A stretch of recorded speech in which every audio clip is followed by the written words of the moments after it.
السلام علیکم ناظرین، میں محمد اسلم حسین سیاست کی خبروں میں آپ سب کا استقبال کرتا ہوں۔ وزیراعظم نریندر مودی نے بہار اسمبلی انتخابات کے لیے انتخابی مہم کا آغاز کرتے ہوئے ایک کے بعد ایک 3 ریلیوں سے خطاب کیا۔ اپنی تقاریر میں انہوں نے دفعہ 370 کی تنسیخ، طلاق ثلاثہ پر امتناع اور ایودھیا میں رام مندر کی تعمیر کو NDA کے کارنامے بتاتے ہوئے الزام عائد کیا کہ RJD کے تحت بہار میں 15 سالوں تک جرائم اور لوٹ کا بازار گرم رہا۔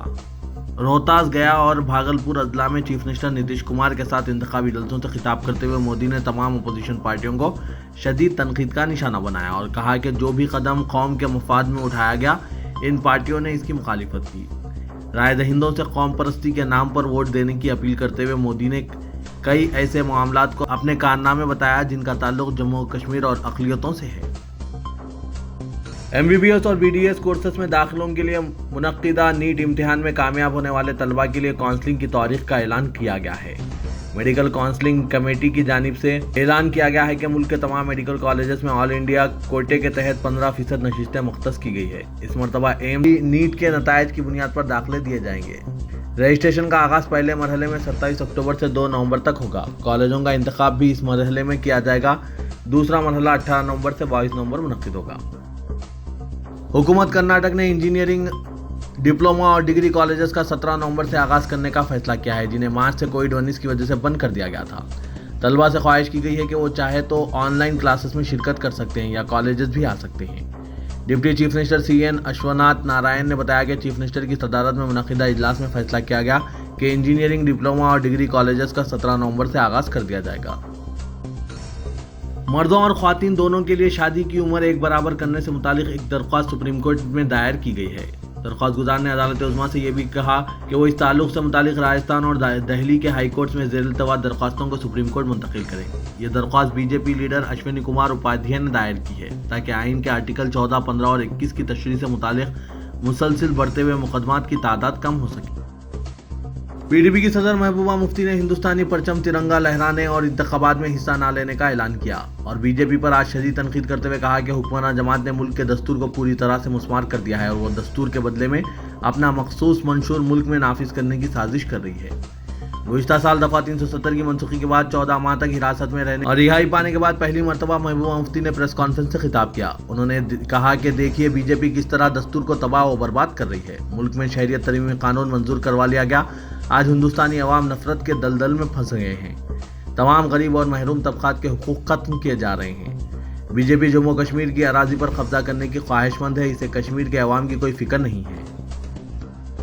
دہلی کورٹ نے تہاڑ جیل کے عہدیداروں پر سخت برہمی کا اظہار کرتے ہوئے وارننگ دی کہ عمر خالد کو دوبارہ قید و تنہائی میں اگر رکھا گیا تو پھر اچھا نہیں ہوگا۔ اس طرح کی شکایت عدالت میں پھر سے نہیں آنی چاہیے۔ ایڈیشنل سیشن جج امیتابھ راوت نے جیل سپرنٹینڈنٹ کو ہدایت دی کہ قانون کے مطابق عمر خالد کو جیل کے باہر آنے جانے کی اجازت دی جائے۔ عمر خالد نے عدالت میں شکایت کی تھی کہ جیل خانے میں انہیں ایک تنگ کمرے میں قید و تنہائی میں رکھا گیا ہے، کسی سے بھی ملاقات کی اجازت نہیں دی جا رہی ہے۔ اس شکایت کے جواب میں جیل حکام نے یہ عجیب و غریب منطق پیش کی کہ عمر خالد کا کمرہ جس مقام پر واقع ہے وہاں سے دنیا کی نصف آبادی کی سرگرمیاں دیکھی جا سکتی ہے۔ اس مذاق خیز منطق پر عدالت نے برہمی کا اظہار کیا۔ سشانت سنگھ راجپوت کیس میں میڈیا ٹرائل کے خلاف داخل عرضیوں پر سنوائی کے دوران چیف جسٹس دیپانکر دتا اور جسٹس گریش کلکرنی نے اس بات پر افسوس کا اظہار کیا کہ اب صحافت بہت زیادہ جانبدار ہو گئی ہے۔ کورٹ میں جب زی نیوز کی جانب سے اپنی صفائی پیش کی جا رہی تھی اور میڈیا کے تعلق سے ضوابط وضع کرنے کی مخالفت کی جا رہی تھی، تبھی چیف جسٹس کی قیادت والی 2 رکنی بینچ نے اپنی زبانی مشاہدے میں میڈیا کے ماضی کو یاد کرتے ہوئے کہا کہ اس وقت صحافی ذمہ دار اور غیر جانبدار ہوا کرتے تھے، آج میڈیا بہت زیادہ جانبدار ہو گیا ہے۔ کورٹ نے زی نیوز کے وکیل کے دلائل پر کہا کہ یہ معاملہ پابند کرنے کا نہیں ہے بلکہ یہ احتیاط اور توازن کا معاملہ ہے۔ کانگریس نے مودی حکومت کو آڑے ہاتھوں لیتے ہوئے کہا کہ سچ بولنے پر چھاپا مارنا حکومت کا طریقہ کار ہے۔ کانگریس ترجمان پروفیسر گورو ولبھ نے یہ الزام بہار میں اسمبلی انتخابات کے دوران کانگریس کے ریاستی دفتر پر انکم ٹیکس کی چھاپوں اور سورت میں BJP کے اس لیڈر کے گھر پر چھاپے کے حوالے سے بھی کہی ہے، جس نے نوٹ بندی کے دوران گجرات میں کروڑوں کی ہیرا پھیری کا سنسنی خیز انکشاف کیا ہے۔ انکم ٹیکس محکمے نے BJP لیڈر PVS شرما کے ہاں چھاپا مار کر اطلاعات کے مطابق 80 کروڑ کی املاک ضبط کی ہے۔ AICC میں پریس کانفرنس سے خطاب کرتے ہوئے کانگریس کے قومی ترجمان پروفیسر گورو ولبھ نے کہا کہ موجودہ حکومت نے ایک طریقہ کار بنایا ہے کہ حزب اختلاف ہو یا حزب اقتدار، جو بھی سچ بولتا ہے سوال کرتا ہے خواہ ان کے اپنے ساتھ کے لوگ بھی کیوں نہ ہو۔ اگر اپوزیشن کے لوگ ہوتے ہیں تو ان کے اوپر انکم ٹیکس ریڈ ڈلوا دی جاتی ہے اور ای ڈی اور سی بی آئی کو ان کے پیچھے لگا دیا جاتا ہے۔ اگر حزب اقتدار کے لوگ ہوں تو پہلے تو کوشش کرتے ہیں کہ ان کو مارگ درشن منڈل میں بھیج دیں، مگر کوئی اس لائق نہ ہو پھر بھی سوال پوچھے، سچی بات کرے تو اس کے خلاف بھی وہی کارروائی ہوتی ہے جو اپوزیشن کے لوگوں کے اوپر ہوتی ہے، یعنی انکم ٹیکس کے چھاپے۔ آسام اور مدھیہ پردیش میں جس طرح سے مدرسے اسلامیہ ہند کے خلاف زہر افشانی کی جا رہی ہے اور ان کو دہشت گردی کا مرکز قرار دیا جا رہا ہے، اس پر روک لگاتے ہوئے مرکزی وزیر برائے اقلیتی امور مختار عباس نقوی نے مرکزی مدرسہ بورڈ کی طرف سے اشارہ کیا ہے۔ میڈیا سے بات کرتے ہوئے نقوی نے اس وقت قومی مدرسہ بورڈ کی بات کی ہے کہ جب آسام کی بی جے پی حکومت نے سرکاری مدرسوں کو بند کرنے کا تقریباً فرمان جاری کر دیا ہے اور مدھیہ پردیش کی وزیر اوشا ٹھاکر سرکاری مدرسوں کو بند کرنے کی سفارش کر رہی ہے، نیز مدرسوں کو دہشت گردی کا مرکز قرار دے رہی ہے۔ جمعیت علماء ہند کی کوششوں سے دہلی فسادات میں مبینہ طور پر ماخوذ مسلم ملزمین شاداب احمد، راشد سیفی، شاہ عالم، محمد عابد، ارشد قیوم اور شاہ عالم کو کرکرڈوما سیشن عدالت نے ضمانت پر رہا کرنے کا حکم دے دیا ہے۔ اسی کے ساتھ مولانا سید ارشد مدنی نے کہا کہ ان کے باعزت بری ہونے تک ہماری کوشش جاری رہے گی اور فسادات کی روک تھام کے ضلعی انتظامیہ کو جوابدہ بنانا ضروری ہے۔ گزشتہ فروری کے آخری ہفتے میں شمال مشرقی دہلی میں ہوئے فرقہ وارانہ فسادات کے بعد جمعیت علماء ہند متاثرین کے لیے میدان میں اتری ہوئی ہے، جہاں ایک جانب روز اول سے فساد زدہ علاقوں میں بڑے پیمانے پر راحت رسانی کا کام کیا جا رہا ہے، وہیں دوسری جانب فسادیوں کے ذریعے نظر آتش کیے گئے مکانات، دکانوں اور عبادت گاہوں کی مرمت اور بحالی کا کام بھی کیا جا رہا ہے۔ اس سلسلے کے تحت جمعیت علماء ہند نے آج کراول نگر علاقے میں فساد متاثرین کے لیے تعمیر شدہ مکانات کا افتتاح کیا۔ اس کڑی کے تحت جمعیت علماء ہند کے صدر مولانا قاری سید محمد عثمان پوری نے آج شمال مشرقی دہلی کے فساد زدہ علاقے کا دورہ کیا اور گدھا پوری چوک کراول نگر حلقے میں جمعیت کے زیر اہتمام تعمیر شدہ 48 مکانات اور 18 دکانوں کا افتتاح کیا اور مکانوں دکانوں کو مالکان کے حوالے کیا۔ صدر جمعیت علماء ہند مولانا قاری سید محمد عثمان پوری نے کہا، جمعیت علماء اگرچہ مسلمانوں کی تنظیم ہے لیکن وہ بلا تفریق انسانیت کی خدمت کرتی ہے۔ امریکی صدر ڈونلڈ ٹرمپ نے ہندوستان کو گندا ملک قرار دے دیا ہے۔ امریکی صدارتی امیدواروں کے آخری مباحثے میں ڈونلڈ ٹرمپ نے کہا کہ ہندوستان کو دیکھو کتنا گندا ہے، وہاں کی ہوا کتنی آلودہ ہے۔ امریکی صدر نے کہا کہ آج کے مباحثے میں کورونا وائرس کی وبا، نسلی امتیاز، قومی سلامتی، ماحولیاتی تبدیلی اور قائدانہ کردار پر بات ہوگی۔ کورونا عالمی وبا ہے جو چین سے آیا۔ کورونا وائرس کی وبا ابھی ختم نہیں ہوئی، یہ عالمی وبا ہے جس سے پوری دنیا متاثر ہوئی ہے۔